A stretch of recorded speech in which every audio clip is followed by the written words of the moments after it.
wonder of your name. Heaven is open, death is broken, and the glory forever is yours. Nothing can overcome the power of your name. King above kings, all the universe will sing.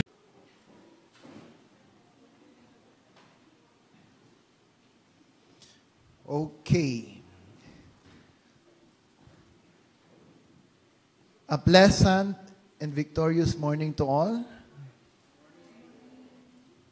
Doon po sa bawat kasama natin sa abroad, ang ating mga kapamilya, our brothers and sisters from abroad, from US, Australia, from Indonesia, ganun din naman sa Batangas, sa Davao. No, a pleasant good morning to everyone. At maging doon po sa mga nanonood po sa atin every Sunday live streaming, I would like to greet you and bless you in the name of our Lord Jesus Christ, letting you know that whatever situations of life that we are facing, ano man po yung mga balita na ating naririnig, wars, inflation rates, remember this, ang Diyos na ating sinasamba ay hindi po siya nagkukulang. Siya po'y laging sapat at siya po'y laging nandiyan upang ikaw at ako ay kanyang tulungan. Amen. So everyone, doon po sa nanonood ng live streaming natin, God bless you all. And if you have time also, you can join us here in Parañaque, Barangay Don Bosco. Alam ko po, malapit lang to kahit saan ka mang nanonood. Napakasarap pa rin na ang isang pamilya ng Diyos ay face-to-face na nagkakasama na nagpupuri sa Kanya. Alright? And I also like to welcome the very presence of Ate Janine. Yan, welcome to Blood of the New Covenant Global Church. Okay, siya po ay friend ni Kuya Cale. And it's always my encouragement to Kuya Cale that if you really care for your friends, tayo man po sa pamilya natin, may kaibigan ka man, na tinuturing mong kaibigan, mahal mo sa buhay. No, there's no other way for us to best express, listen here, there's no other way for us to best express our care for them than to let them know about the Lord Jesus Christ. Wala pong iba.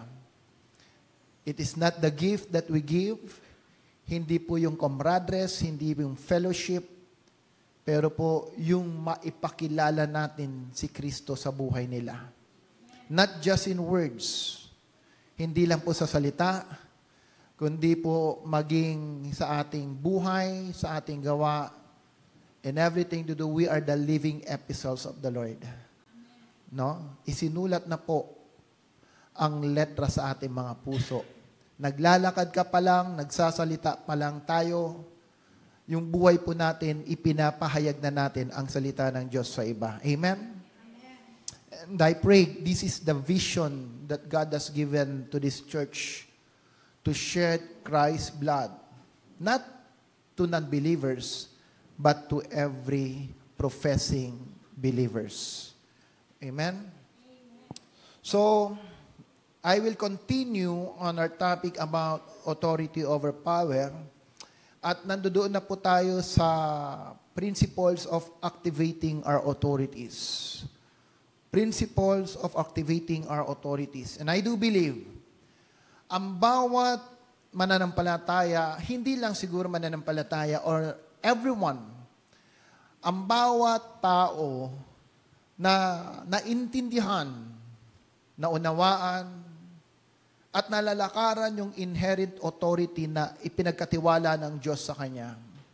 These are really the people who are able to break forth in life. Hindi lang breakthrough, but they were able to break forth. Amen? So, when I say break forth, hindi lang po sila nag-succeed in what they are doing, but kaparehas po ng ating natutunan in the School of Dominion Excellence. Ang totoong excellence daw is when a person accomplishes his life purpose. That is the true excellence. Yung na-accomplish mo yung life purpose mo. There was a young man who has a dream at ang sabi po niya, I just want to be a successful businessman. It is not a life purpose. If you want to understand what life purpose is all about, life purpose is not just achieving your goal, achieving your vision. When we speak of life purpose, ang ibig sabihin po nito, in your success, in whatever you do, hindi lang ikaw ang pinagpala, but you become a blessing to the nations. A blessing to your community, a blessing to your family, a blessing to the nations. Amen? So yan po ang ibig sabihin ng life purpose. Hindi lang ikaw, kundi you understand that God created you to be a vessel of influence to others. At kung ito po ay ating malalakaran, it will address the problem of being self-centered. Ang isa pong tao na wala pong accountability sa iba, short-sighted po yan. Ang isang mananampalataya na walang accountability, ang kanya lang nakikita sarili niya. Yung circle of family niya, yung pamilya lang niya, yung first family lang niya. Most of the time, yung spirit of self-centeredness evolved to that person. At ang isang tao na punong-puno ng self-centeredness, I, me, myself, ang laging nakikita niya yung kakulangan niya araw-araw.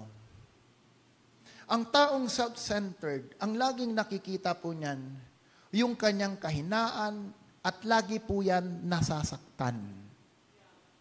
Madaling masaktan po yan. Kasi nga malagi siyang nakatingin, napaka-sensitive niya sa kanyang sarili.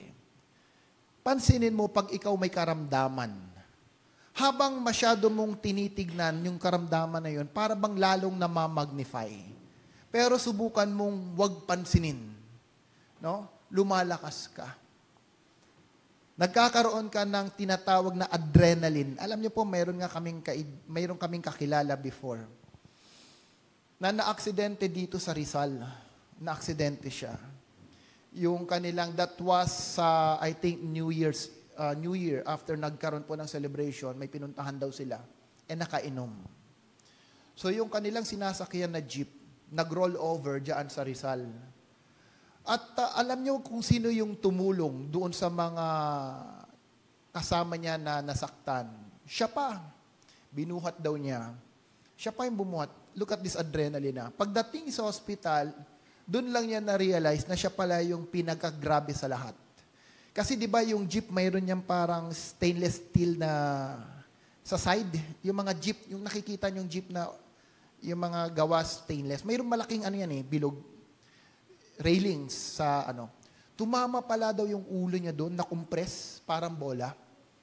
So imagine niyo nung na-compress, lumabas yung mata niya.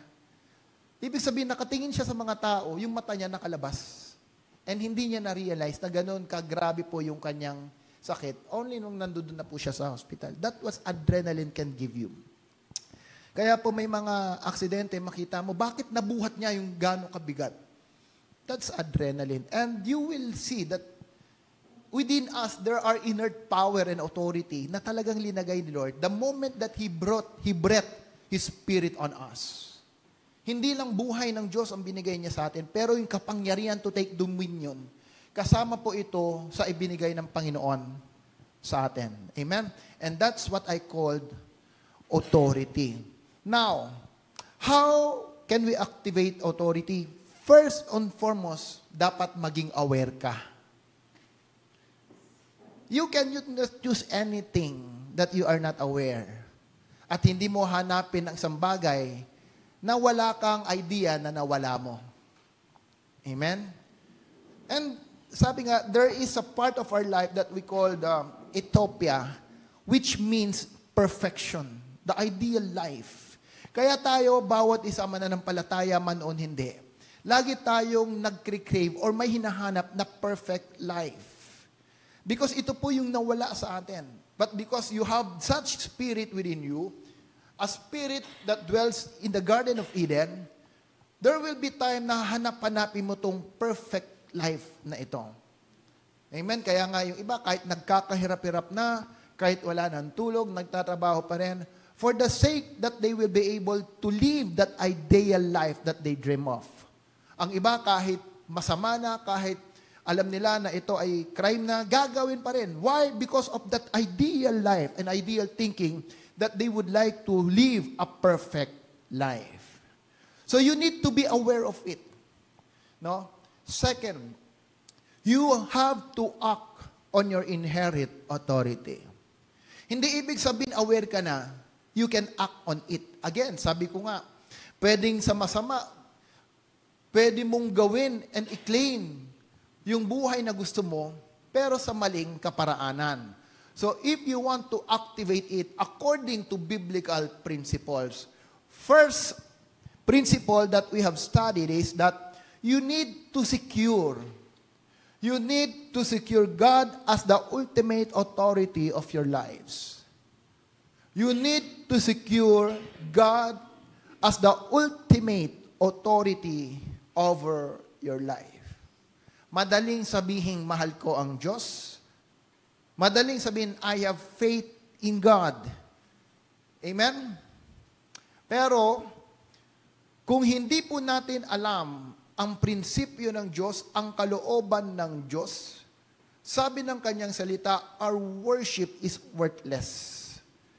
Kung ang ating pagsamba ay galing sa turo lamang ng tao, ito po ay baliwala sa harap ng Diyos. That's why even myself, even in the church, lahat po ng nanonood sa atin, I always encourage you. Ano man ang napapakinggan nyo sa akin, ano man yung narinig nyo, I challenge you not just to believe everything.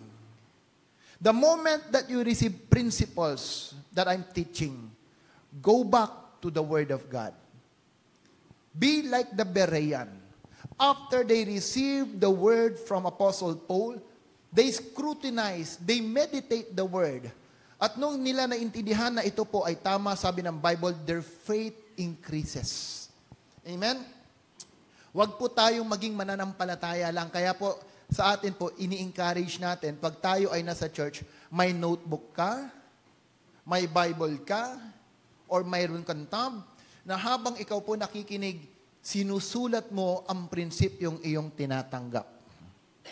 Kasi habang ikaw ay nagsusulat, I'm telling you that the abundance of God's revelation, wala pong monopoly po yan. Sabi nga ni Pastor Wilbert, pag ikaw ay may pusong tumanggap at makinig, habang nagsusulat ka, mas maraming revelation ang binibigay sa iyo ni Lord. At yung revelation na yung tinatanggap, diyan ka po natututo sa katwiran at kaluwalhatian ng Diyos.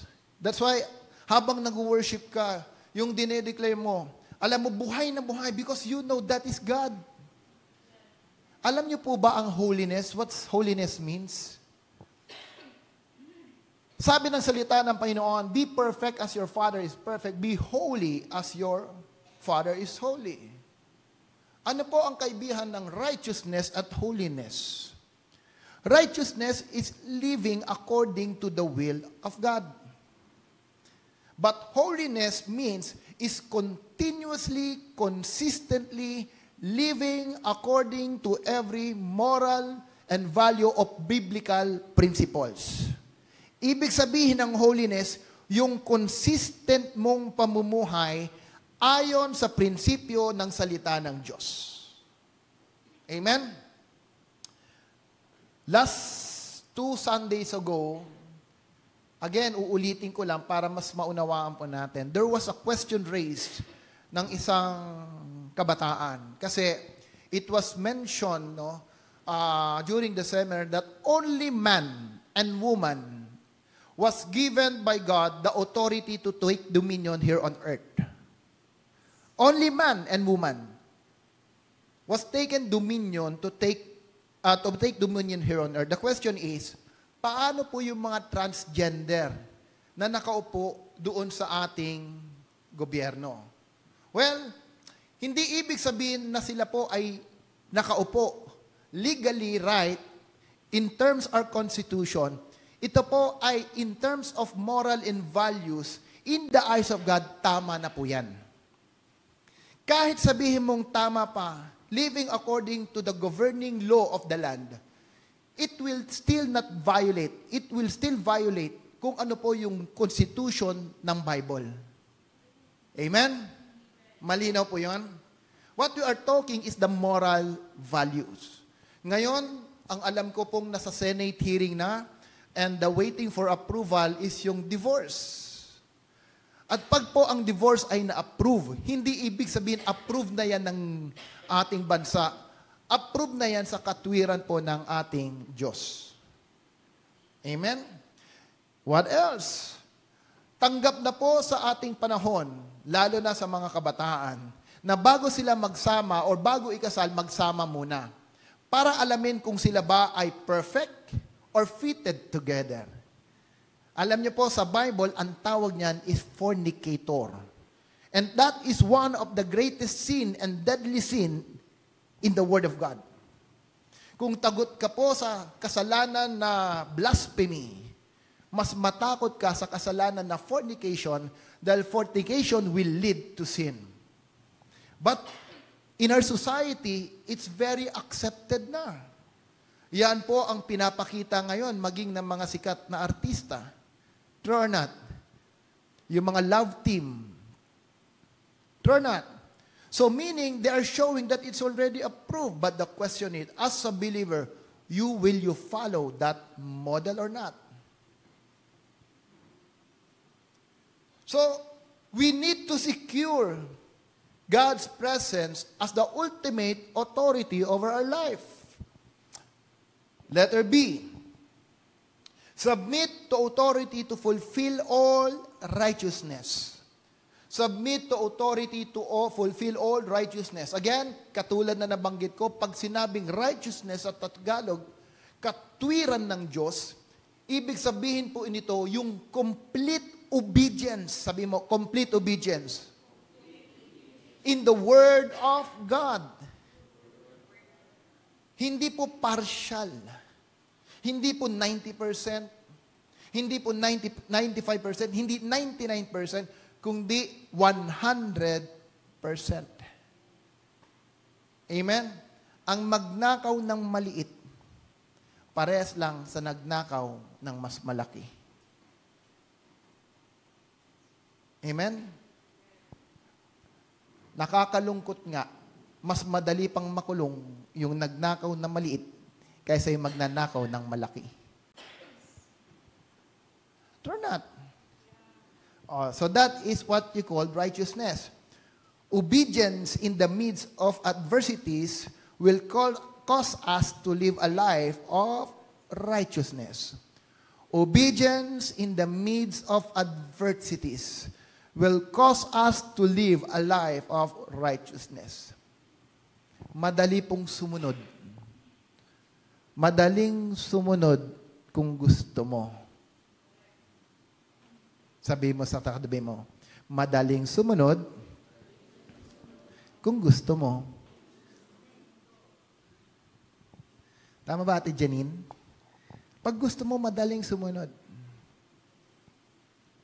Pero pag ayaw mo, kahit anong sabihin sa'yo, kahit gaano katotoo, pero pag ang puso mo nakikipaglaban dyan, hallelujah, maghahalo ang balat sa tinalupan, ang puti sa itim.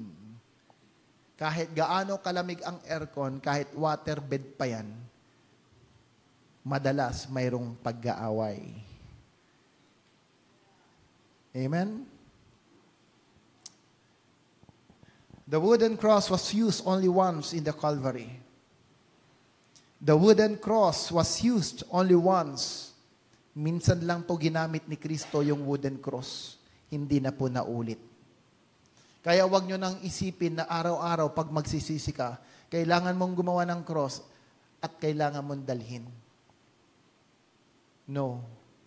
The cross that we should carry every day is about the cross of obedience. Amen? And in order for you to carry that cross, you need to die daily. Sabi mo, para mabuhat mo ang cross ng obedience. Sige, kausapin mo yung katabi mo. Para mabuhat mo ang cross ng obedience, you need to die daily. There are Christians who would like to experience resurrections, the power of resurrections. Maraming mananampalataya gusto maranasan yung kapangyarihan ng resurrection. Ayaw naman mamatay. You cannot live life and experience the power of resurrection without dying. Amen? Tanawin mo uling katabi mo, gusto mo bang mag-resurrect? Gusto mo bang maranasan ang power of resurrection? Mamatay ka muna.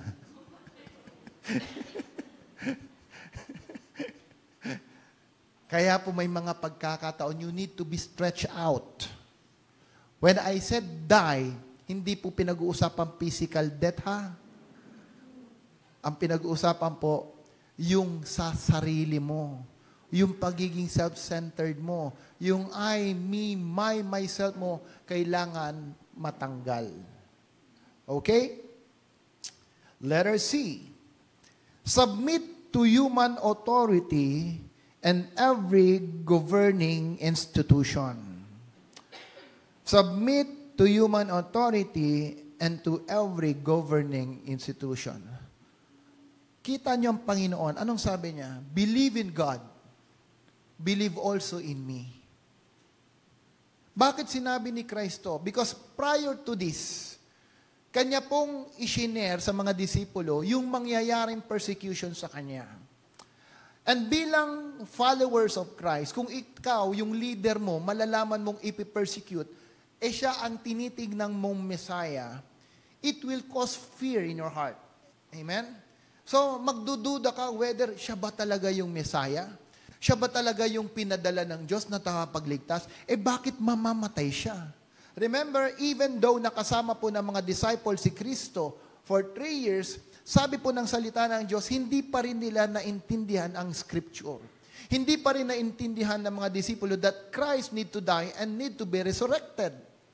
Hindi po nila nananawan. So there was fear in their heart.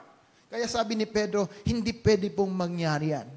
Pambihira. Kung ikaw si Pedro, pagkatapos mong mabless, pagkatapos mong mapromote, bigla kang na-demote. Masakit yun, di ba? Sabi ng Panginoong Diyos in Matthew 18, on this rock, I will build my church. Si Peter. Amen? Si Peter, on this rock. But on the same chapter, nung sinabi po ni Pedro, hindi po namin hayaan mangyari yan sa iyo, Panginoon. Anong sabi po ng Diyos sa kanya? Lumayas ka, Satanas. Pagkatapos sabihin sa kanya ng Panginoon Jesus, oh, Peter, hindi i-reveal ng tao yan sa iyo. Ang nag-reveal niya ng Ama ko sa langit. Therefore, on this rock, I will build my church. Konti lang, nagbago kaagad ang puso ni Pedro. Hindi niya naunawaan ang nais ng Diyos. That's why sabi ni Christ, believe in God. Believe also in me. Alam niyo po sa panahon natin, marami pong mananampalataya naniniwala sa Diyos. Do you believe that? Kayo po ba maraming naniniwala na maraming mananampalataya naniniwala sa Diyos? Taas nyo nga yung kamay kung kayo naniniwala. Unfortunately, karamihan sa naniniwala sa Diyos hindi naniniwala sa lingkod ng Diyos. That is the problem. That is the problem. They believe in God, but they cannot believe the servant of God. At hindi po pwedeng mangyari yan.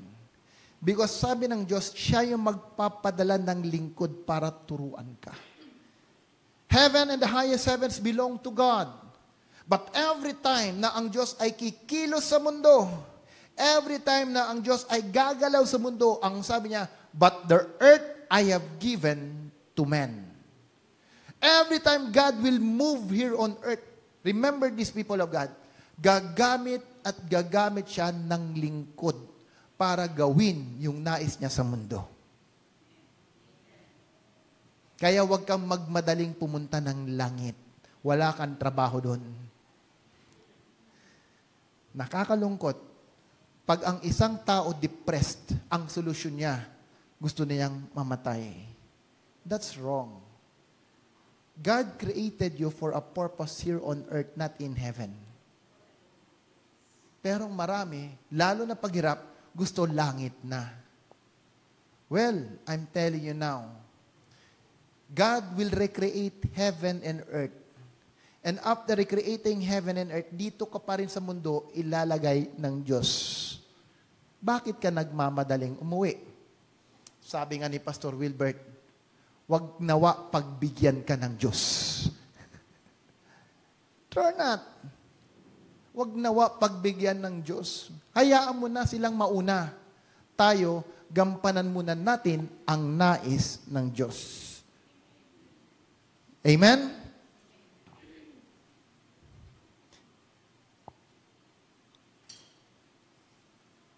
Alright.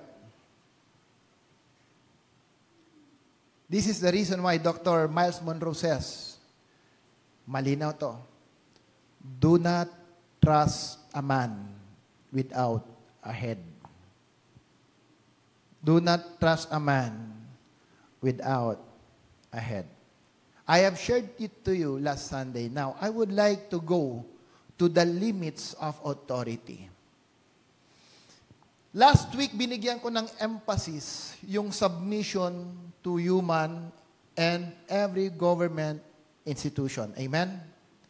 Now, pag-usapan natin, kasi baka iniisip nyo, when it speak of submission, ang pinag-uusapan po dyan is manipulation. No. There are limits for genuine authority. Sabi mo sa katabi mo, may limit naman pala. So, huwag kang matakot. Kasi in Genesis 1 verse 26, nandiyan ba?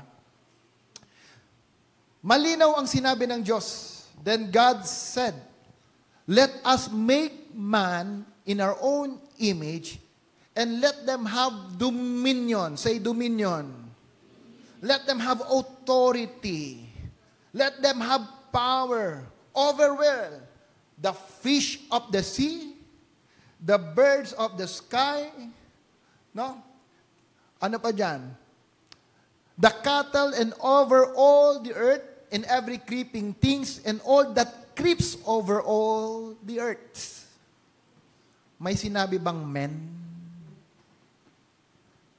May sinabi bang men sa Genesis 1:26? Dito po nagkakaroon ng problema. Alam niyo, when I learn about this principle, gumaan po ang trabaho ko sa pagpapastor. Because I realize, hindi po natin kailangan i-dominate ang tao. Because God did not intend us to dominate one another. Kaya po sa mag-asawa, tingnan nyo ha, nagsimula yan sa boyfriend and girl, magkaibigan. No? Yung proseso, magkaibigan lang po yan. So habang sila ay nagkakaigihan, na-realize sila mukhang i-promote kaya natin relationship, naging mag-shota, girlfriend and boyfriend. So, nandoon pa rin yung sweetness. Sabi nga ni Pastora Ken, nung ako daw ay nanliligaw sa kanya, hindi raw ako nahiyang magpayong. Kasi ako yung taong ayaw ko nagpapayong. Para bang, pag nagpayong ka, pambabae lang yan eh. Pero alam mo, na-realize ko, pag nanliligaw ka pala, ayaw mong dapuan ng langaw, ng lamok. No? Ayaw mong mainitan yung kasama mo. So, pinapayungan ko siya. No? Tapos, pag sumakay ka sa sakyan, talagang mauuna ka pa, ikaw magbubukas ng pintuan. Kuya Kyle, ikaw ba nagbubukas ng pintuan? Namamayong ka ba? Tinatanong ko lang ha. Namamayong ka? Hindi. Nagbubukas ka ng pintuan, huwag kang magsinungaling. Hindi. Wala kang narinig. Wala akong sinabi. So, ibig sabihin, nawala tuloy ako. Hindi ikaw gagamitin ko example. Okay, now, pag dumating sila sa time and that both decided to seal that in a covenant relationship, naging mag-asawa na. Ito po yung nagiging case pag nagkaroon na ng anak. Yung dating magkaibigan, nagiging positional na. Ako ang tatay, ako ang nanay. Ako yung tatay, ako yung authoritative, ako yung nanay, Alam mo, pagdating sa situation that gusto mong i-dominate yung kapartner mo, dyan nagsisimula yung problema. Kasi mayroon ng resistance ang bawat isa. Gaano man katama ang alam mong tama, tandaan mo, parehas kayong alam nyo na tama kayo. Have you experienced that kay Jason?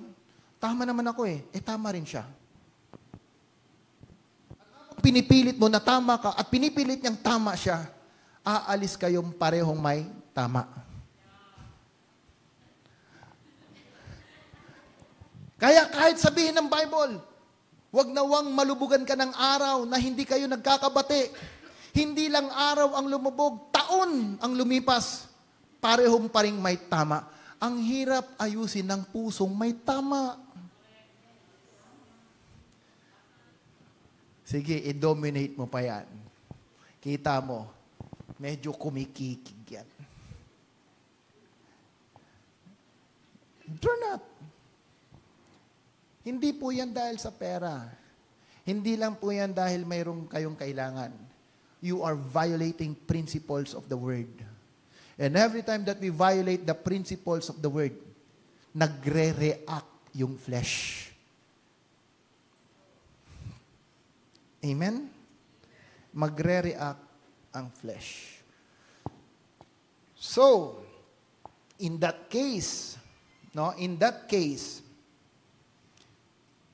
let's go to the next one, the quote.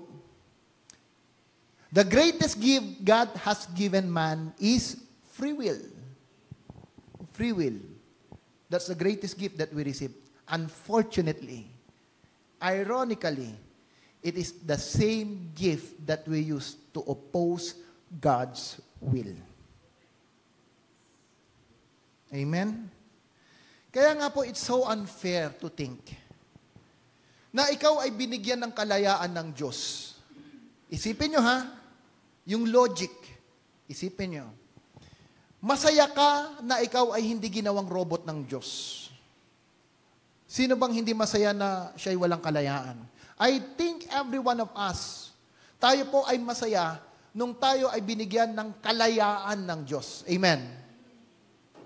Pero bakit pag nagkasala ka? Bakit may mga bisyo ka? Pag may mali kang ginagawa, ang gusto mo pakialaman ka ng Diyos? Gusto mo ang Holy Spirit laging nandiyan to convict you of your sin. Hindi ba unfair para sa Panginoon na pagkatapos kanyang bigyan ng kalayaan, pati yung pagsisisi mo sa buhay, gusto mo Diyos ay makialam sa'yo? It's your choosing. It's your decision. To come on church every Sunday, it's your choice. You don't need the conviction of the Holy Spirit para ikaw ay pumunta ng simbahan every Sunday.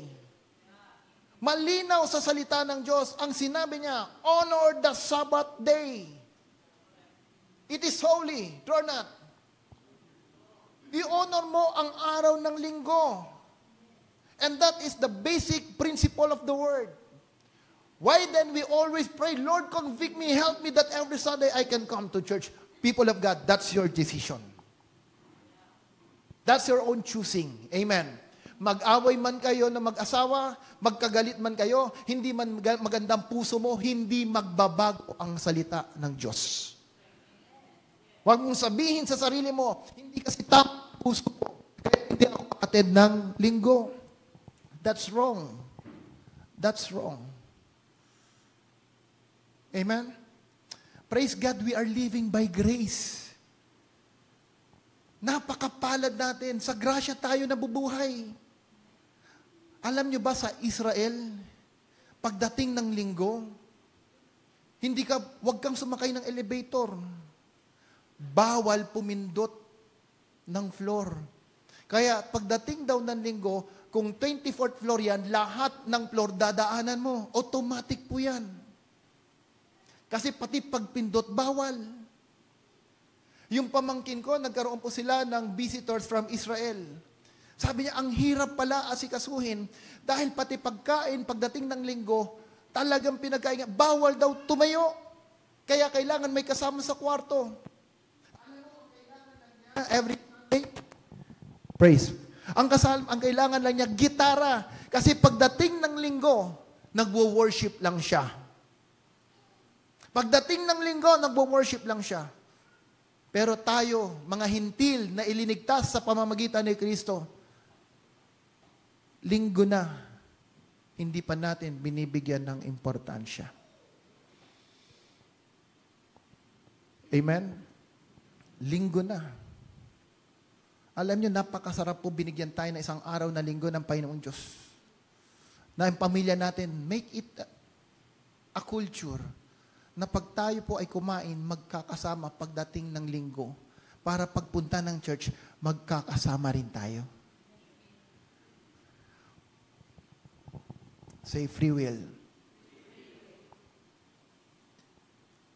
The main business of the Holy Spirit in our life is to help us understand the Word of God. To reveal Christ and His plan. He will convict the world, the system and everything through the Word of God. Sabi nga ni Dr. William Boone, yung ikaw ay magnakaw, alam mo na by your common sense, mali yan. Common sense ang kailangan dyan. Hindi kailangan ng spirituality dyan. Pag alam mo may ginagawa kang mali, do not pray. Repent. Amen? Malinaw. Now, learn this, people of the Lord. Submission should be our natural response to authority as a result of every kingdom principles that we received. Can we read?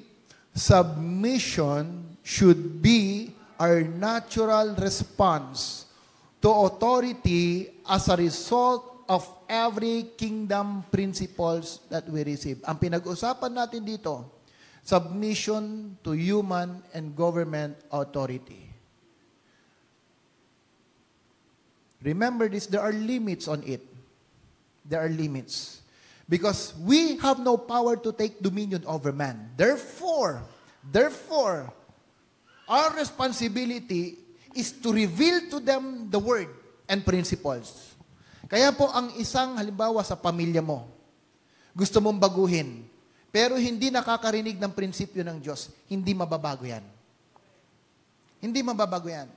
Sabi ng Panginoon Jesus, by the word I have spoken, you have been cleansed. By the word I have spoken, you have been cleansed. Kahit ipanalangin mo pa yan, kung walang salita ng Diyos na tinatanggap yan, hindi po magbabago yan. It is the Word of God that will change and transform our lives. Okay? Huwag kayong magmadali. Expound natin yan. Now,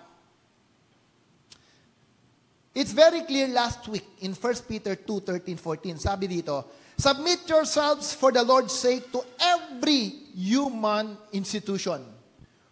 For the Lord's sake, sabi ni Pedro, Submit yourself to every human institution, whether to the king as the one in authority, or to governor as set by him for the punishment of evildoers and the praise of those who do right. Submit yourself. That is absolute principle of the word. Walang if, walang but, or kahit anuman. Submit. Amen? Alam niyo po ang isang natural law or phenomenon. Ako po hinanap ko, research ko eh. Kasi ang unang pumasok sa akin with regards to authority, langgam. Yung mga langgam. Kasi di ba ang langgam, yung reyna, grabe ang pagsunod ng mga tawag mga soldier ants. No? Na mayroon siya, pag binasa mo talagang they submit to the authority of the ant. At habang pinag-aaralan ko, tinitingnan ko, sabi ng isang article, actually, ang queen ant walang authority sa mga soldier na ant. It's their inert in nature. Natural sa kanilang nature, ang mga langgam, dahil may reyna, sila po ay sumusunod. It's part of their being. Na kahit yung reyna, hindi sila utusan, alam nila yung responsibility nila. Amen? Sabi ko, sana ang bawat mananampalataya, ganito din. Kasi pinag-usapan natin, authority is inert. Amen. So, if authority inert, submission is also in nature. Natural yan. Because if you acknowledge authority, hindi po sa lahat ng buhay, bagay, ikaw ay nasa authority. There are moments in life, kailangan mong magpasakop under authority. True or not? At alam mo, maunawaan mo, na every time na ikaw ay nabaviolate yung authority mo, masakit sa'yo. At ayaw mong mangyari yan. True or not? Kung anong tinanim mo, yan ang aanihin mo. Amen. So yung mga langgam, pag halimbawa mga tawag mo dito, yung anay sa bahay, hindi mo kayang patayin yan hanggat yung reyna hindi mo nakukuha. Sundan niyo ako? Turn out. Alam niyo po, nung kami po ay bago sa farm, ang dami naming ginawa, pinampatay, binutas na yung semento, hindi pa rin mapatay-patay. Bakit? Kasi yung reyna nandoon pa. As long as the queen is there, yung kanila pong, tawag mo dito, yung colony nila, it will continue to exist. As long as the queen is there. Amen? Malinaw. Habang nandiyan yung reyna, the colony will exist. Now,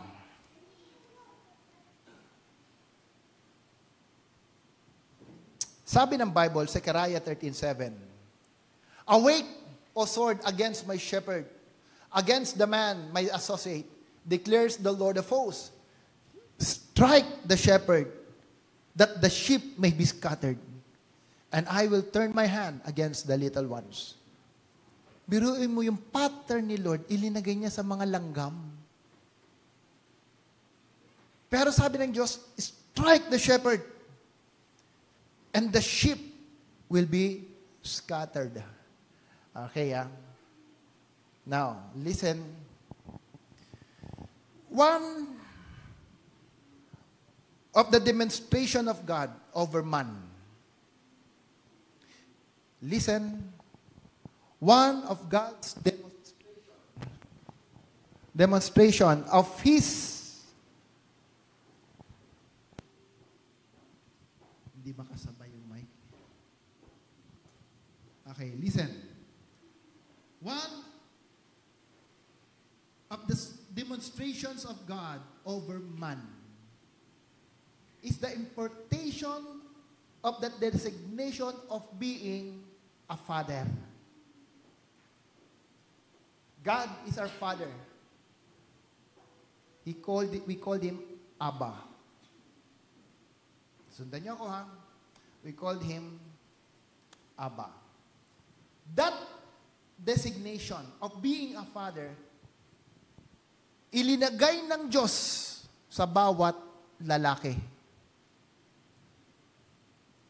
Father means nourisher, foundation, leader, authority.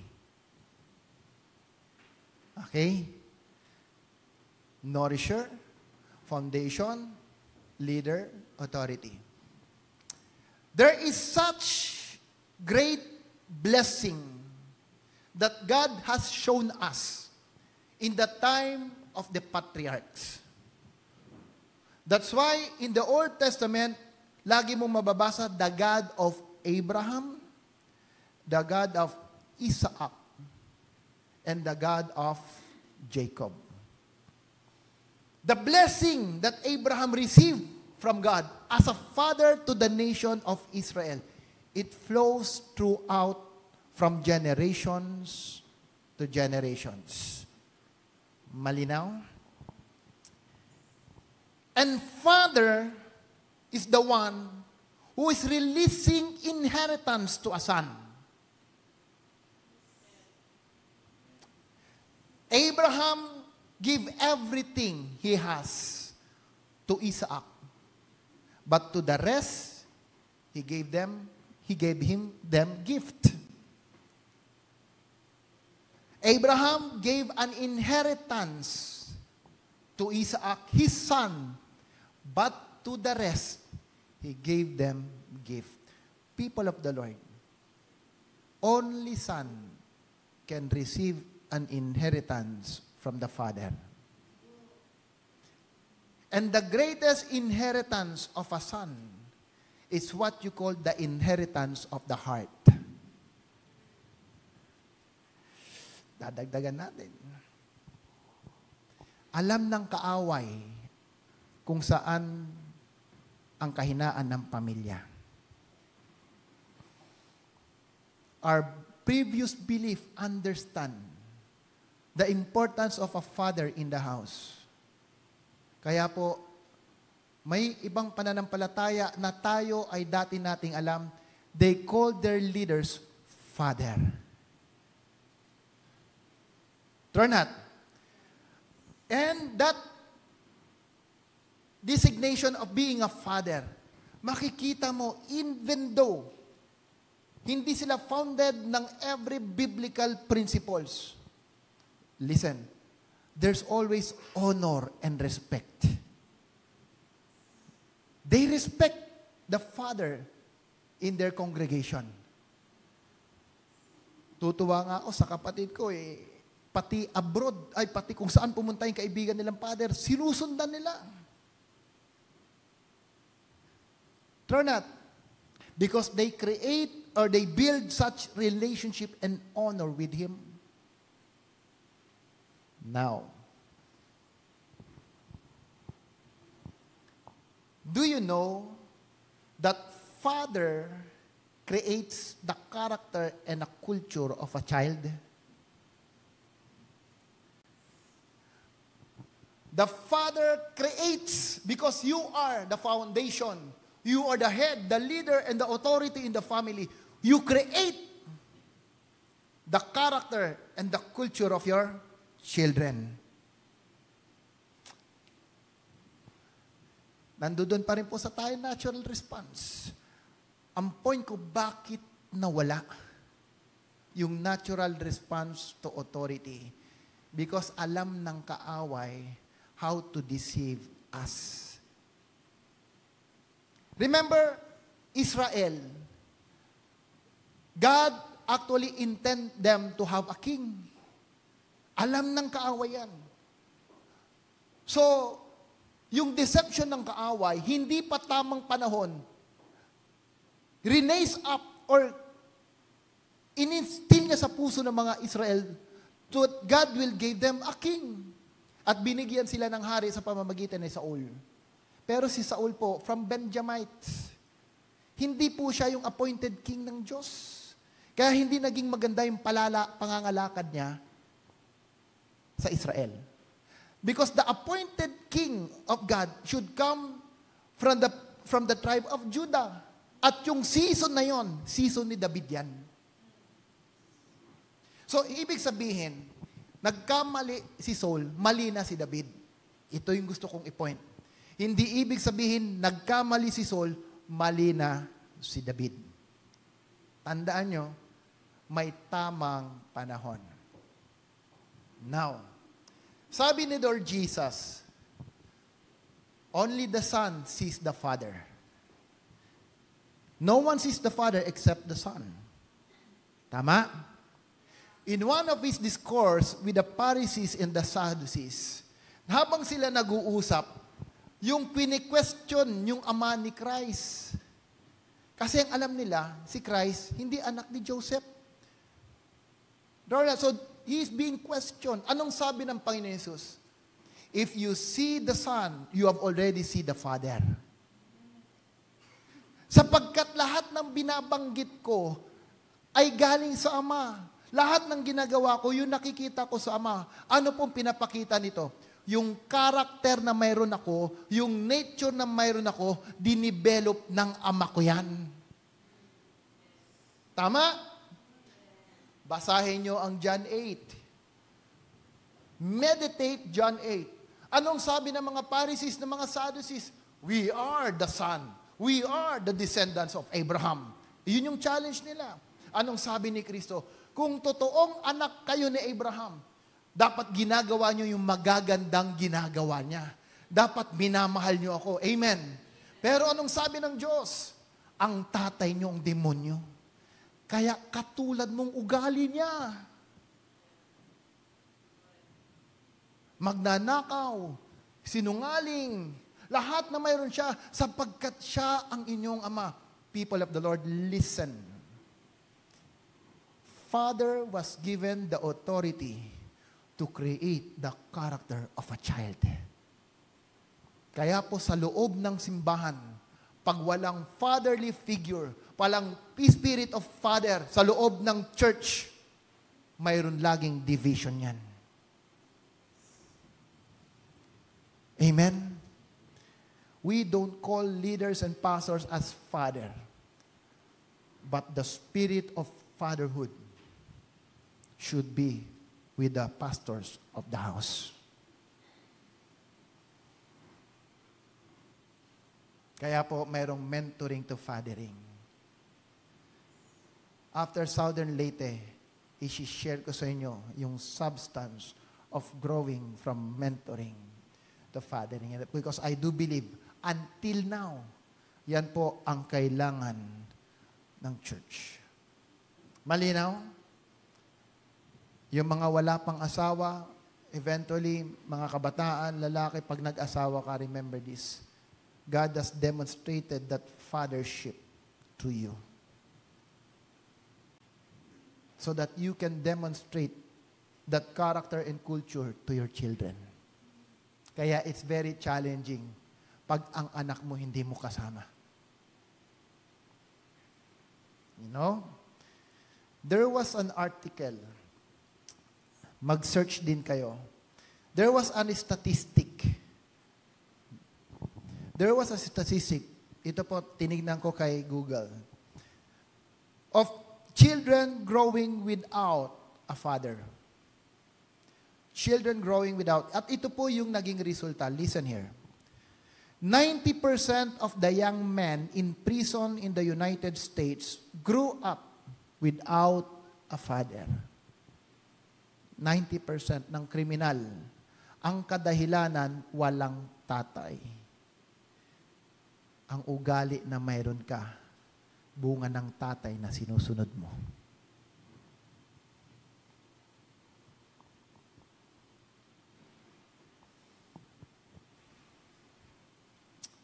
Growing up without a father is more detrimental than growing up poor.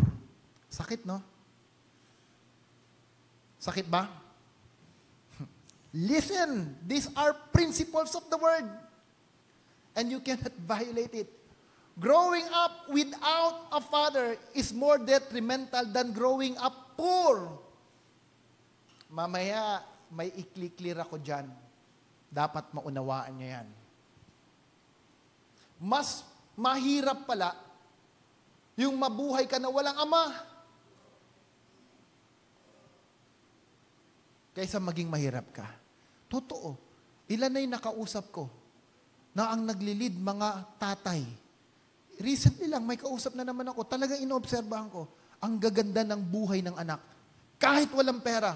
Why? Kasi yung tatay, tumayo.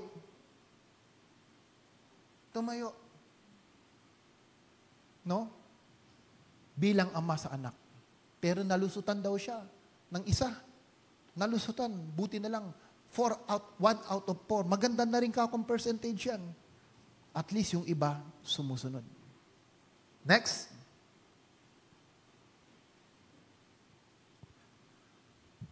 The absence of a father figure, says Calvo, is at the root of most social problem, violence, drug abuse, pre-adolescence, pregnancy, academic failure. Alam mo, kahit po ako may bisyo nung ako po'y nasa college, sa totoo lang, punong-puno ako ng bisyo nung ako ay nasa koleyo. Praise God talaga, hindi na po dinatnan nila Kuya Kale. Kasi bakit? Nung si Kuya Kale pinanganak, wala na akong bisyo. Kaya wala siyang karapatan na magkaroon ng bisyo. Pero nung panahon ko, grabing bisyo na mayroon po ako. Pero, takot na takot akong bumagsak sa school. Takot ako. Bakit? Kasi pag nalaman bagsak, namamalo si daddy. Masakit kaya. Kaya alam mo, kahit anong bisyo ko, I see to it, engineering is 5 years, I will finish in 5 years. Lumusot lang kasi ROTC, hindi ako nag-ROTC. Nagbayad ako, nahuli. O, di nagpatulong ako kay daddy. Only the ROTC. Pero in all my subject, I'm passed. Kahit test, pasado yan. Kayo naman pinag-usapan, pasado. Kung nalaman ko yung spirit of excellence noon, baka ganun pa rin. Nasa tao nga yan eh. But I'm telling you, tignan nyo ang mga anak na nagsasucceed. Yung magagaling. Nandoon yung leadership ng tatay.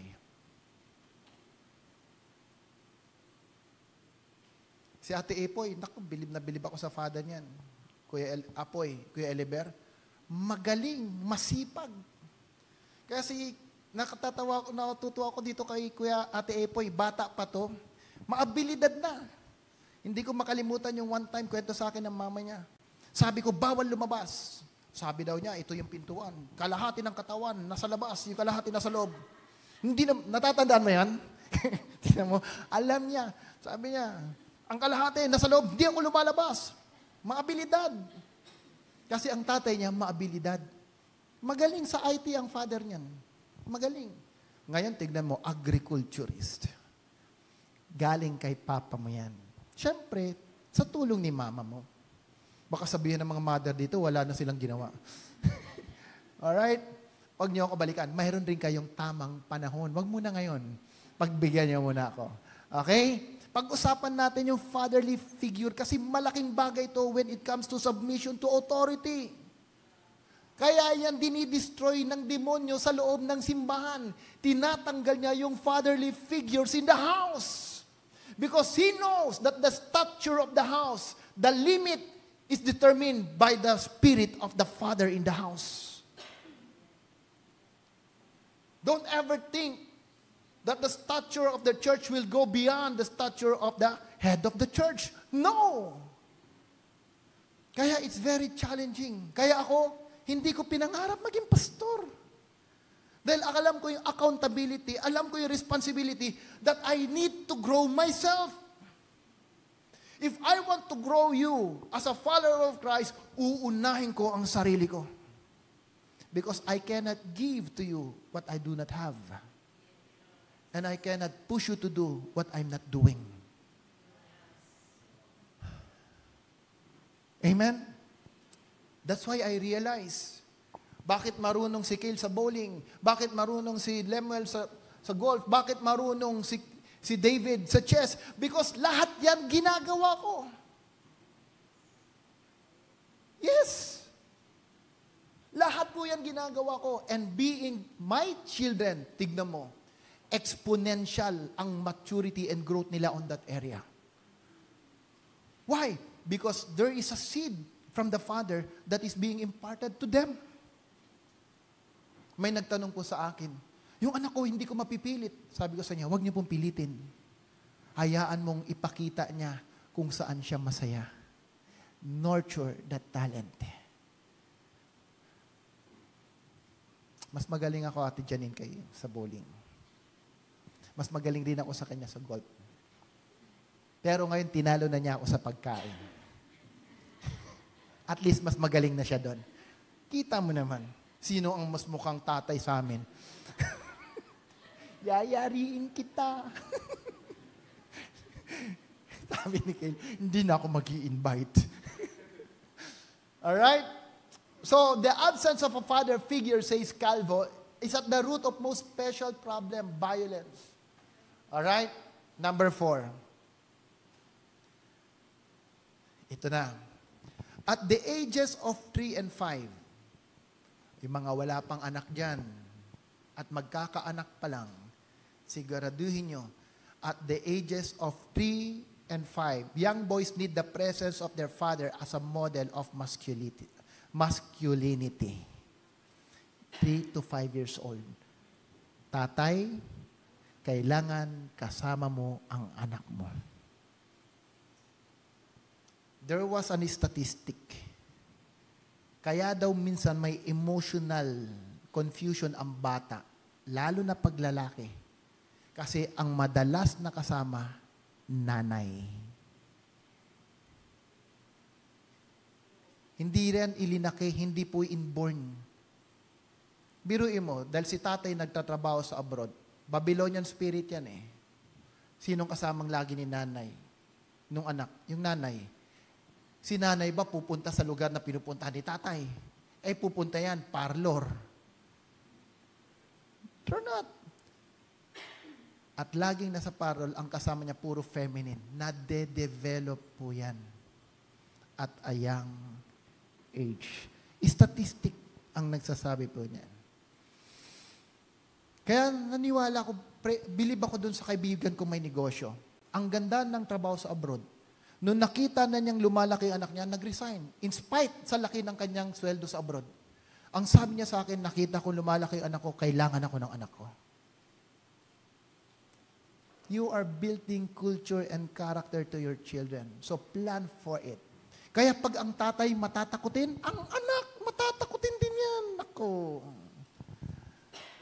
Kaya tingnan mo, pag may batang magulo, sino ang tatay at nanay niyan? Pag mayroon namang mabait na bata, masunurin, ang grabe naman ang tatay at magulang niyan. True not. Tingnan nyo si Nathaniel. Sinong tatay niya? Alam ko na. Di ba? Oh, wag na tayong lumayo. Tingnan nyo na lang si Nathaniel. Oh. Malusog. Alam nyo na kung sino ang tatay. So, be careful what you are building. Father, there is authority that God has given to your life. Pag ang tatay laging takot, maniwala ka, ang anak laging takot yan. Sabi ko nga kay Kuya Kel, ba't hindi ka na lang mag-angkas? Sabi ko sa kanya, na-realize ko, alam mo, at the early young age siya, grade 6, ilang taon ba yung grade 6? 12 years old.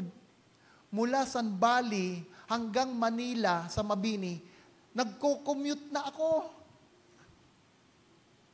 True. Co-commute ako. There was a time, siguro mga second or first year ako, may nag-crash na aeroplano dito sa highway. Mula EDSA hanggang San Valley, linakad ko po yan. Pero hindi ako nakarinig kila mami, uy, ano nang nangyari sa'yo? Kawawa ka naman. Kamusta ka na dyan, anak? Buti na lang walang cellphone. Buti na lang wala. Pambihira, mga bata ngayon. Ang tatanda na, takot pa rin mag-commute. Kaya sabihin natin, ang panahon iba na. But in the same way, ano ang tinukultivate mong culture sa anak mo? The spirit of fear or confidence? Alam niyo po, yung isa kong pinsan, ang sabi niya, taga-UP, mayroon daw psychological study, ang bata habang bata, wag mong pigilan sa kanyang ginagawa. Bantayan mo, pero wag mong pigilan. Kasi every time na question mo yung ginagawa niya, every time na pinipigilan mo siya, tinatanggalan mo siya ng confidence level. Kaya ako pag nakita ko yung mga bata, sabi ni David Nainta sa electric fan, tinutusok ako, nandun, pinapanood ko siya. Paglusot ng kamay, masakit. Yung kinukuha yung kamay niya, ilalagay, ayaw na niya. O diya mo siya matuto. Tignan mo si David, kaya mag-isa sa lipa. Magkakasabay kasi yan, yung anak ng pinsan ko. So, dinevelop ko sa kanya. Si Kale, bata pa yan, naku, 3 ang maid. May taga-subo, may taga-punas, may grabe, overprotected, parang sa Bible, garrison. Di ba, buti nga nagmamature, and I'm so happy nagmamature na si Kuya Kale. Dahil ba kay Lord. Amen? O, di ba? Si Lemuel, pag kami magkasama niyan, inuutusan ko yan. Puntahan mo to. What will I tell dad? Di sabihin mo ganito. How? Magsalita ka. Inuutusan ko. Oo, bakit? Inaalis ko yung pagiging fearful sa kanila. O, Kuya Kenneth, pag kayo may anak na, huwag mong laging pigilan. Uy, baka mauntog yan. Uy, baka may ganito yan. Hayaan mong matuto. Amen? Gawan mo lang ng guard. Gawan mo ng bagay, pero huwag mong pigilan. Dahil habang pinipigilan, inaalis mo yung self-confidence niya. Kaya maraming kabataan ngayon lumaki. Pansinin mo, walang pangarap. Walang confident. Pumunta po ako ng abroad at the age of 25. Wala akong kilala. Walang nagtulak sa akin na mag-abroad. Pero gusto ko lang. And I applied. Hindi ko inisip sino yung kausap ko. Hindi ko inisip sino yung magiging boss ko. Pero nung nasa ferry na kami, sabi nung isang kasama ko, 50 years old po siya at that time, sabi niya, basta Noel, huwag ka lang pasisindak sa mga Amerikano. I realized, Amerikano palang boss ko. Paano ako mag-i-English? Hindi ko inisip po yun. Why?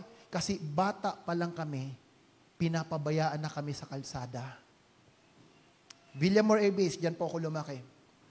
Ilang beses ako nahulog sa kanal nung ako'y nagbibisikleta. Ilang beses ako nahulog sa kanal nung tinalong ko yung kanal. Nagbebenta ako ng botet dyaryo para may pambili ng 500 na coke during that time. Pero praise God. Kaya nga sabi nila, yung generation daw namin, dalhin mo sa isolated na lugar, they will survive. Pero yung generation ngayon, dalhin mo sa isang isolated lugar, they will die. They don't know what to do. True or not? True or not? Ang gusto, puro fast food.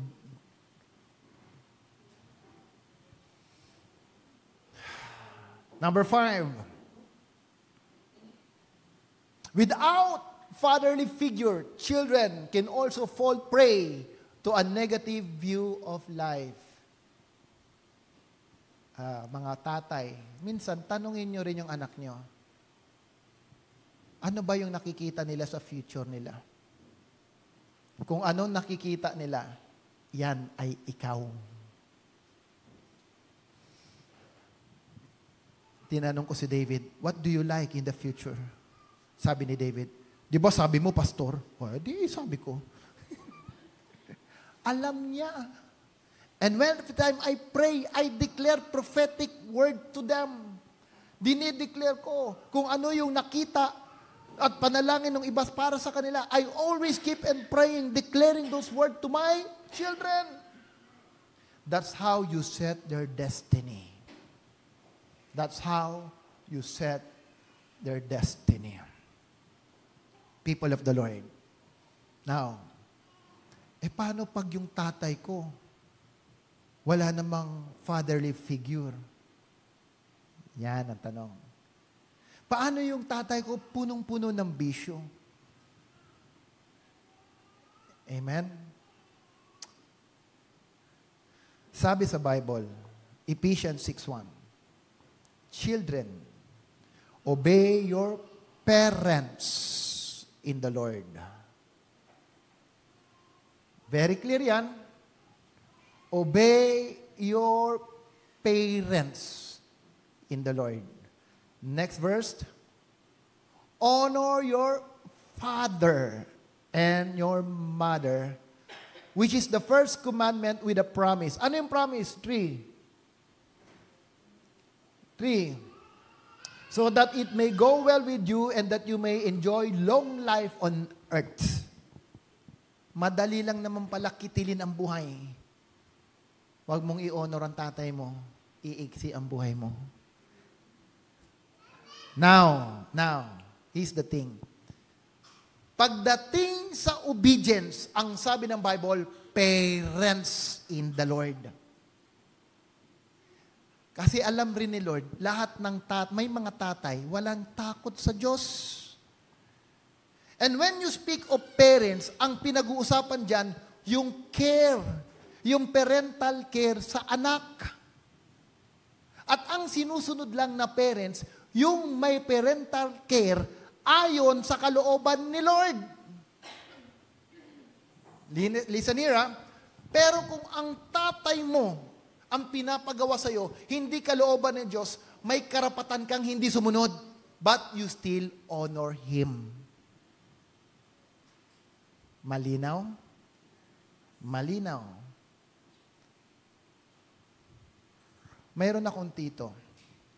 Every time na ako umuwi ng probinsya, yung masaya po siya na binibigyan mo ng pera. Pero alam ko, manginginom. Sabi ko sa kanya, Tito, alam mo naman na ako, wala na sa faith ko yung ganyan na nagiinom. Ayaw na ayaw ko po yan. Pero I want to honor you. I want to bless you. Dahil masaya ako pagkasama kita. Binigyan ko siya ng pera. Siguraduhin mo lang na ang pera na yan, gagamitin mo sa iyong personal necessities. May declaration ako. Pag yan pinambili mo ng alak, or bisyo, or sigarilyo, wala na ako dyan. At alam ni Lord yan ka ako. Binibigyan kita para ikaw bumili ng gamit mo. And every time kami po nagbabakasyon, lagi ako nagbibigay. That is what you call honoring. Pero pag alam mo na nakakasama, sumusunod ka pa rin. Kaya tama yung ginawa mo, Kuya Kenneth. Sa Bible, bawal na bawal ang mananawas. Bawal na bawal yan. Huwag kang maging accomplice sa kasalanan ng iba. Malinaw po? Malinaw. A true father carries the character of our Father in heaven. Obey them. Obey them. But if not, the Bible said, just honor them. Magulang mo pa rin yan. Show love, show care, but know your limits. May pagkakataon masasaktan yan, for sure. Kasi nga, iba yung mentality. Ano magagawa mo? Sabi ng Bible, for those who are pure, everything is pure. For those who are not, kahit tama sa yan, galit yan. Kasi hindi nga yun ang pananaw nila. Pero the moment that you obey, yung maling ginagawa nila, you are becoming an accomplice dun sa kasalanan nila. At ang sabi ng Bible dyan, sa isang makasalanan na hindi mo sinuway at alam mong mamamatay siya, sisingilin ko ang dugo niya sa iyong mga kamay. Pero the moment na siya ay sinuway mo, hindi sumunod at namatay, iliniligtas mo ang iyong sarili. Si Apostle Paul naunawaan yan. Nung hindi sumunod ang mga Hudyo sa kanila, ang sabi ni Apostle Paul, simula sa araw na ito, ang dugo niyo wala na sa aking mga kamay. Therefore now, I will go to the Gentile. Alam nyo, masyado tayong nice. But the Bible teaches us, only good shepherd give his life to the sheep. Amen? Only a good shepherd give his life to the sheep. Not a nice one. Good shepherd follow biblical principles.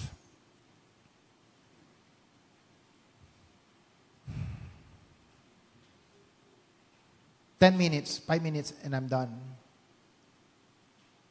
That's why, people of the Lord, heart capacity is one of the important characteristic of a true disciple. Whether a father, a children, or everyone, a believer, you need the right heart capacity. Listen. This is for everyone. Bakit kailangan ko ng heart capacity?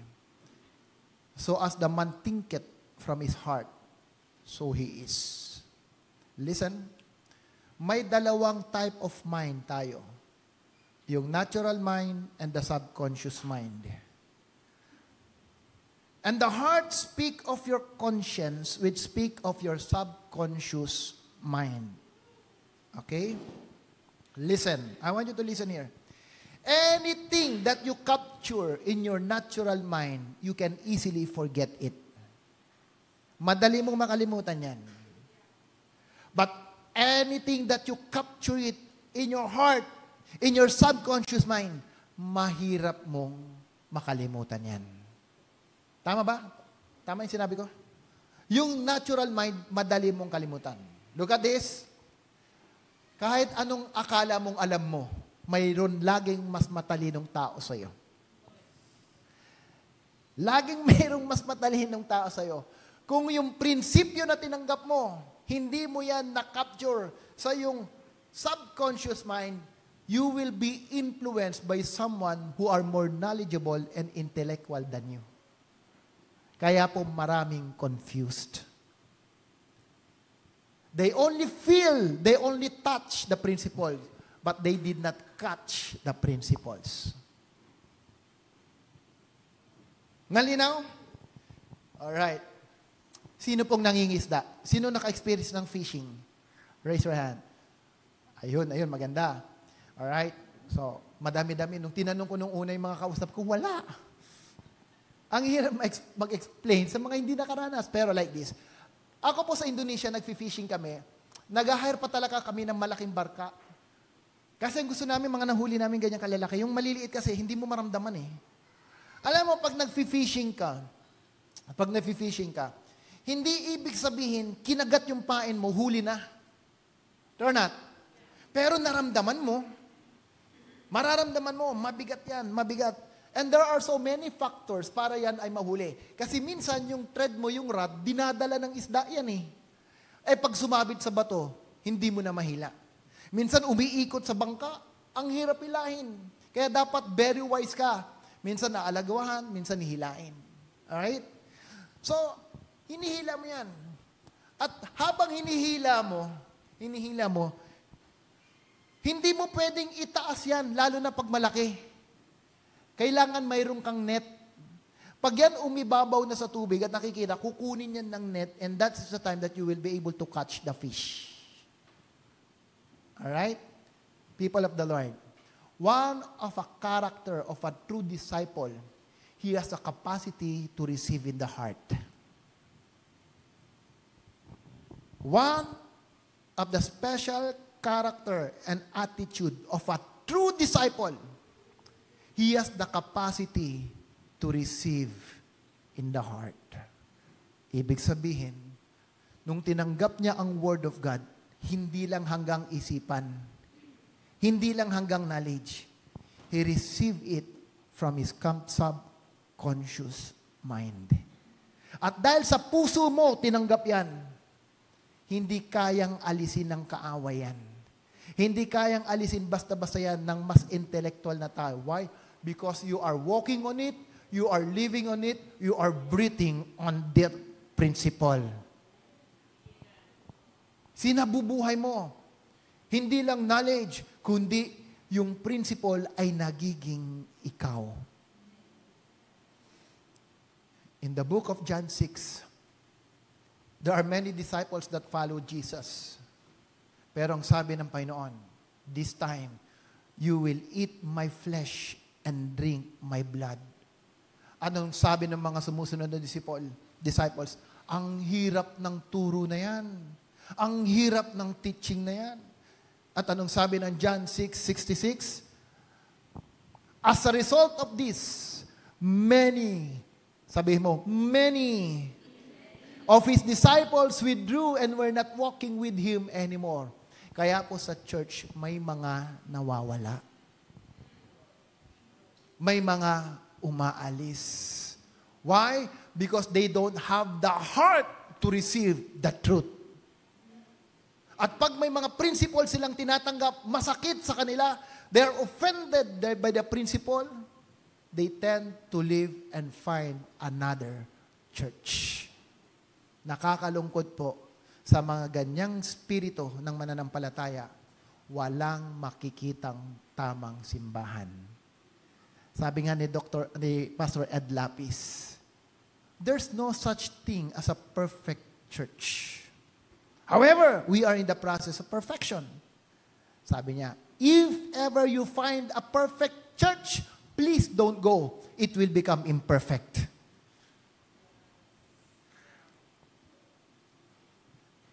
Sabi niya, kung nakakita ka man ng mayroong perfect na church, huwag mong puntahan. Parang awa mo na dahil pag nandoon ka, magiging imperfect yan. We so much look for perfect church. But please first check your heart. Check your heart.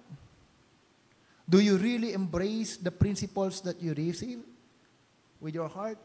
Or you just receive it in your mind? Jesus asked Peter, ikaw rin ba aalis? Iiwan nyo rin ba ako? Anong sabi ni Pedro? Saan kami pupunta?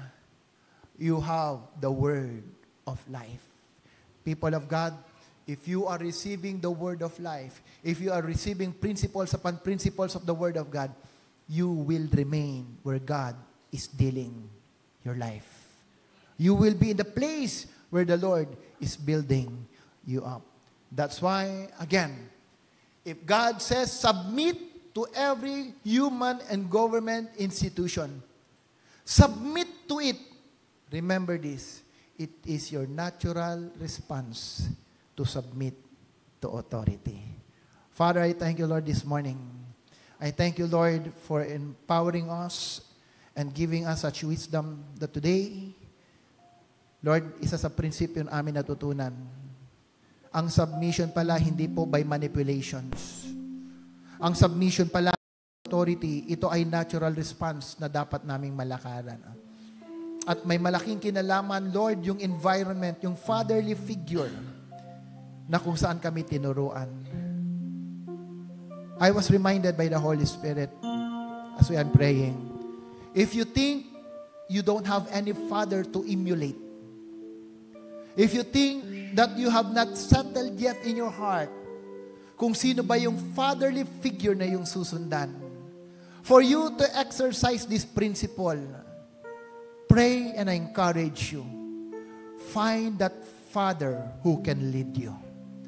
Find that model father whom you can emulate your life and live according to every godly principles. It can be a natural father or spiritual father. Hindi ibig sabihin, iiwanan mo na ang magulang mo. No, no. Honor them. Honor them. But you need someone, a fatherly figure in the spirit for you to establish the right character of Christ upon your life. Lord, let your will be done. And I pray, God, for everyone in this place who have such convictions, Lord, in anyone na nakarinig na mensahe nito sa kanilang tahanan, sa bawat nanonood, Lord, I pray in us, Lord, lead them, guide them, and provide that fatherly figure, O God, kung ito man ay kulang sa kanila ngayon, and And they asking for it, Lord. They hungry for it, oh God. They feel that they need it, oh God. Lord, direct their feet, that they may find someone with a higher stature in the Spirit who will be able to father them, whom they be able to model, oh God, their life, that they will be able to live a more righteous life, oh God, and submit to principles and authority that we have been learning in these principles, oh God. Pero Panginoong Diyos, sa aming paghahanap, huwag niyo naman pong hayaan na maalis ang aming respeto at pag-honor sa mga magulang na mayroon kami. Even though may mga bagay, Lord, na hindi sa tingin namin, hindi ayon sa iyong kalooban, but yet you instructed us, we need to honor them. We need to love them. We need to care for them. And this is all what we want, oh God. Help us to work according to your principle and to catch this word in our spirit. Thank you, Father, and this I pray in Jesus' name. Amen. Amen and amen.